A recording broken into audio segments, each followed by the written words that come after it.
everyone, welcome back to my channel that is Soumya Jha Law in Veins. So last video में हमने cover किया था section 40 of transfer of property act 1882. इस video में हम cover करने जा रहे हैं vested interest and contingent interest जो कि प्रोवाइडेड है हमारा सेक्शन 19 एंड 21 में रिस्पेक्टिवली. राइट, हम सेक्शन 20 भी कवर करेंगे. अगर आपको पहले की वीडियोस देखनी है that is section 13, 14 and rest of the sections, introduction of transfer of property act, या फिर दूसरी वीडियोस लाइक एविडेंस पे सारी सीरीज है, प्लेलिस्ट डली हुई है, CRPC, Constitution and all other law subjects. You can check those videos from the description box below. मैं description box में उसकी लिंक डाल दूंगी. Okay, so let's get started with the video, right? So आज का हमारा टॉपिक है, पहले स्टार्ट करते हैं वेस्टेड इंटरेस्ट क्या होता है, राइट? सो बिफोर स्टार्टिंग पहले हम आज जानेंगे कि मीनिंग क्या है वेस्टेड इंटरेस्ट का. क्या वेस्टेड इंटरेस्ट हेरिटेबल होता है या ट्रांसफर इनहेरिटेबल और ट्रांसफरेबल होता है या नहीं? क्या राइट ऑफ एंजॉयमेंट्स मिलते हैं? क्या आप इमीडिएटली ट्रांसफर कर पाते हो या नहीं कर पाते हो? So that is vested interest, right? तो इस चीज को अभी हम समझते हैं इस वीडियो के जरिए. जैसा कि मैंने आपको बताया सेक्शन 19 में वेस्टेड इंटरेस्ट प्रोवाइडेड है. अगर हम मीनिंग की बात करें तो vested interest is when an interest in a property is transferred in favour of person without specifying the type or a specific condition. Vested interest वो इंटरेस्ट होती है किसी भी प्रॉपर्टी की जब आप ट्रांसफर कर रहे हो किसी भी पर्सन के फेवर में. When you are transferring any property in the favour of a person बिना टाइम स्पेसिफाई किए हुए या फिर बिना एक कंडीशन स्पेसिफाई किए हुए. लेट्स से ए बी को ये कहता है that he will transfer his property to B, that A will transfer his property to B or B will get the possession of the property when C dies, right? तो यहाँ पे क्या है कि C की जो डेथ है वो सर्टेन है. It does not depends upon whether happening or non happening of the event. It depends कि C की डेथ तो होनी है, that is very certain. So C को प्रॉपर्टी तो आएगी but time is not specified कि कब प्रॉपर्टी आएगी, कब C की डेथ होगी और B के पास प्रॉपर्टी जाएगी. तो आई थिंक इस छोटे से इलस्ट्रेशन से आपको ये काफी क्लियर हो गया होगा कि वेस्टेड इंटरेस्ट क्या है, राइट? तो अगर मीनिंग की बात, जैसा कि मैंने आपको बोला कि हम ट्रांसफर कर रहे हैं किसी भी पर्सन के फेवर में without specifying the time. First point is without specifying the point and the next is or a specific condition, right? Such interest must vest in the person on happening of an event which is bound to happen. Happening of the event पे depend कर रहा है which is bound to, उस चीज को होनी है. like the death of the person, it is very certain कि डेथ तो होनी, जैसे कि मैंने बोला कि सी की डेथ तो होनी ही है, राइट? तो it depends upon the happening of the person and which is bound to happen but we don't know when. It depends upon the happening of an event which is bound to happen. The interest in the property remains vested in the transferee even though the right to enjoyment of the property is postponed. जो interest होती है property की वो wasted होती है transferee के पास. Transferee के पास wasted होती है even though the right of the enjoyment of the property is postponed. आपके जो right of the enjoyment of the property है वो पोस्टपोन्ड हो सकती है बट वो आपके पास रहती है, राइट? कि जो इंटरेस्ट है प्रॉपर्टी का वो vested remains vested in the transfer. Transferee के पास है, वो पोस्टपोन्ड हो सकती है बट कैंसिल नहीं हो सकती, right? In other words interest is said to be vested when it depends on happening of a certain event precedent. कि किसी भी इवेंट के हैपनिंग पे होगी तो उसको हम वेस्टेड इंटरेस्ट करेंगे. एक और इलस्ट्रेशन देखते हैं. X, the father of Y agrees to transfer an ancestral property in favor of Y after his death. X जो फादर है Y का, X है जो फादर है Y का, राइट? वो एग्री करता है कि वो ट्रांसफर करेगा एंसेस्ट्रल प्रॉपर्टी, अपने पूर्वजों की संपत्ति को वो ट्रांसफर करेगा इन फेवर ऑफ वाई के फेवर में उसके डेथ के बाद, right? The interest in the ancestral property in favour of Y is dependent. जो इंटरेस्ट है एंसेस्ट्रल प्रॉपर्टी का वाई के फेवर में, किसके फेवर में? वाई के फेवर में. वाई के फेवर में जो इंटरेस्ट है in the ancestral property in favour of Y is dependent. वो किस चीज पर डिपेंडेंट है? On the condition of the death of his father. कि अगर उसके फादर की डेथ होगी तो उसके पास प्रॉपर्टी की पोजेशन आएगी, right? So again as I told you कि death is very certain and unavoidable, तो वो तो होनी है तो उसके पास प्रॉपर्टी आएगी. So it depends upon the certain happening of the event which is like bound to happen, right?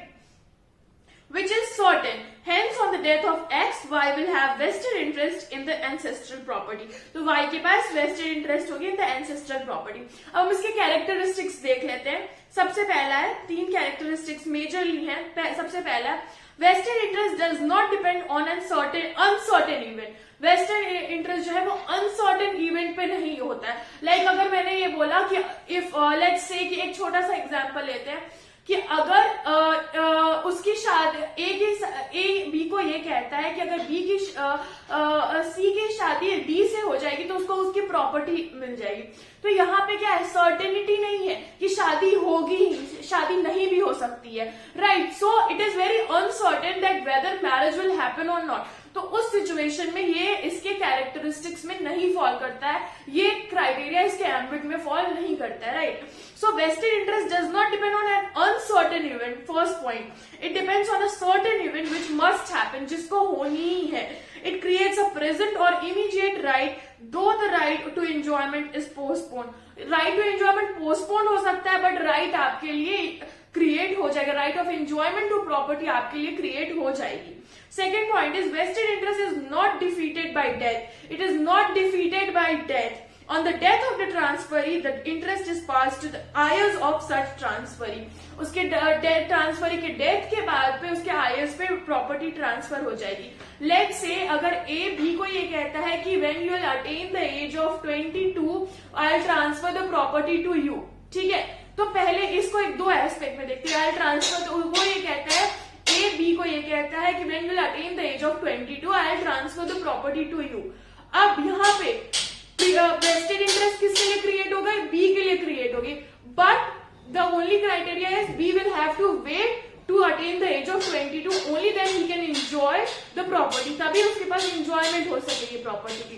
But in the case of death, अगर ट्रांसफर की डेथ हो जाती है तो उस सिचुएशन में उसके आयर्स के पास प्रॉपर्टी चली जाएगी, right. Third point is vested interest is a transferable right as well as heritable right.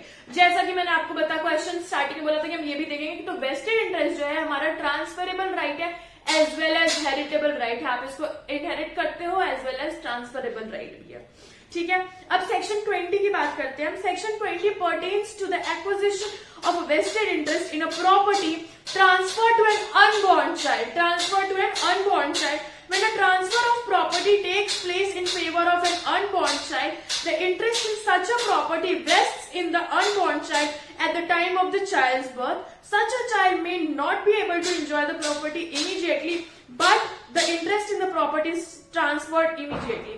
जैसे कि ये कहा गया कि उसके बच्चे के लिए वेस्टेड इंटरेस्ट क्रिएट तो हो गए, वो चाइल्ड जो है just because he is in the mother's womb he can not enjoy the property immediately, but he will enjoy the property certainly by attaining the age. अगर उस कॉन्ट्रैक्ट में या फिर उसमें स्पेसिफाइड है कि अगर वो सर्टेन एज अटेन कर लेता है तब प्रॉपर्टी उसके पास चली जाएगी.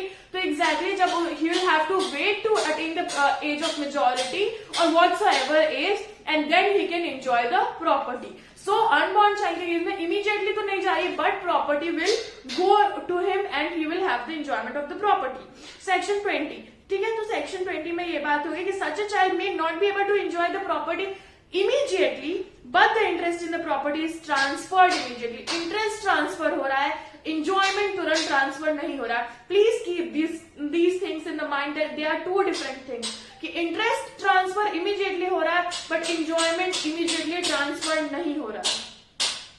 Under the following circumstances, the vested interest remains vested in the transferee even though following circumstances में vested interest जो होता है वो vested रहता है ट्रांसफरी के पास. 4 पॉइंट्स है हमारे पास. When the enjoyment of the property is postponed, when a prior interest in the property is created. Third, income arising from the property is accumulated till the right of enjoyment of the property. And fourth, when on the happening of a certain event, interest passes on to the another person. एक certain event के happening पे interest जो है वो pass on हो रहा है किसी और person पे. अब इसके लिए केस लॉ भी हम वो केस लॉ देख लेते हैं. Sundar BV versus Rajendra, the court held that A would hold the property till his death and subsequently after his death the property would pass to B. इस case में सुंदर बीवी वर्सेस राजेंद्र के case में court ने कहा कि A जो है वो प्रॉपर्टी को होल्ड करेगा उसके डेथ तक और फिर सब्सिक्वेंटली इट मीन्स कि आफ्टर हिज डेथ जो प्रॉपर्टी होगी वो pass to B.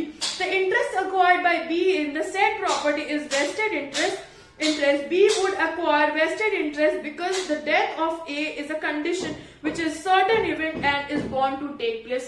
Exactly as I told you in the starting of the video कि death जो है वो एक certain event है and property उस तक जाएगी ही जाएगी. ठीक है, ये ऐसा कुछ unavoidable नहीं है. Death is certain, तो वो property उसके पास जाएगी. So I think vested interest का concept इन सारे illustrations की वजह से काफी हद तक आपको क्लियर हो गया होगा.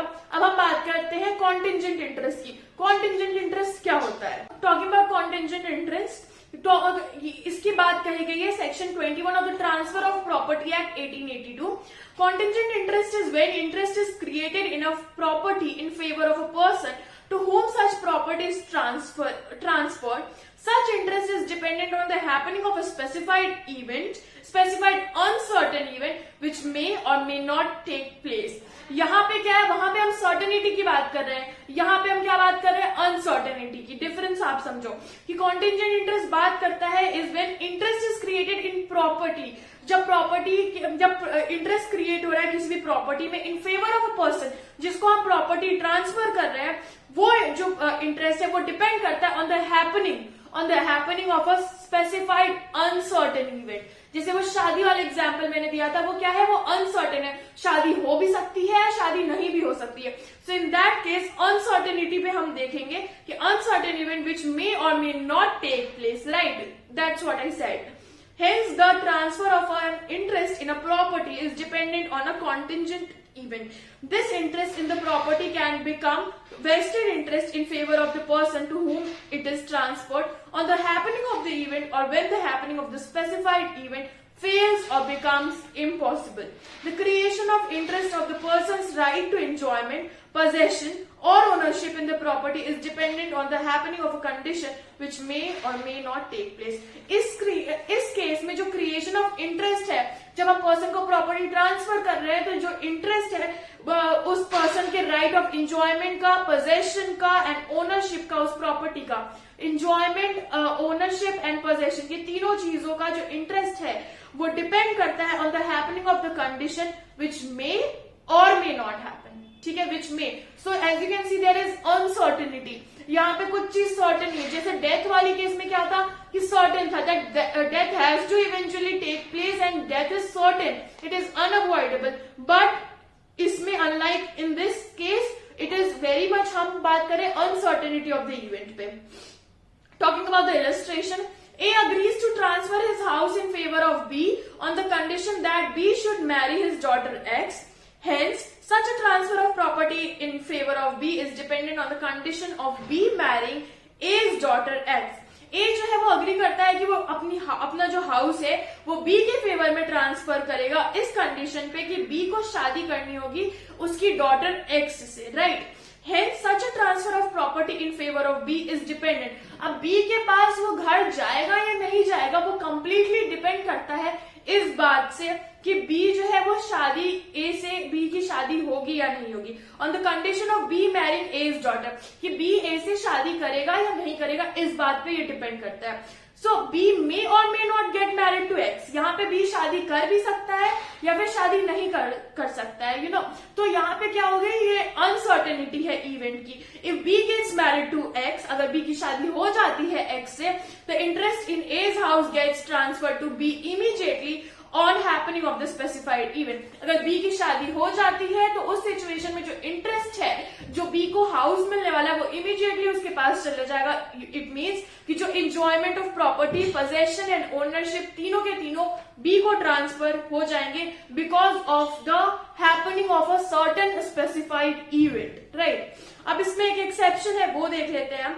However, when a person who has a chance of becoming the owner of a specific property and before the uncertain event takes place, if such a person receives any income arising from such a property, this interest in the property is not a contingent interest. अगर वो कुछ receive कर ले रहा है, कोई income receive कर ले रहा है उस पर्टिकुलर प्रॉपर्टी से, तो उस सिचुएशन में वो कंटिंजेंट इंटरेस्ट नहीं कहलाएगा. उस सिचुएशन में such an interest is an exception under section 21. Right.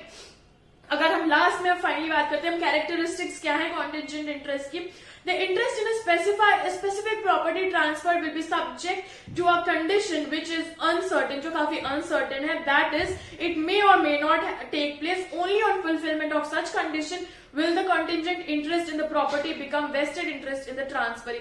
Fulfillment हो जा रही है तो उस situation यहाँ पे क्या है, जैसा कि मैंने बोला, it is very much uncertain, depends upon the situation, it may or may not take place. Second point is, if the transferee dies before acquiring the interest in the property, the contingent interest will lapse and the transferor will remain the owner of the property. अगर जो transferee अगर उसकी death हो जाती है property के acquire करने पे, तो उस सिचुएशन में जो contingent interest होगा वो lapse कर जाएगा और जो transferor होगा वो प्रॉपर्टी का he'll remain the owner of the property. तो possession, enjoyment और ownership तीनों के तीनों ट्रांसफरर पे ही रह जाएंगे.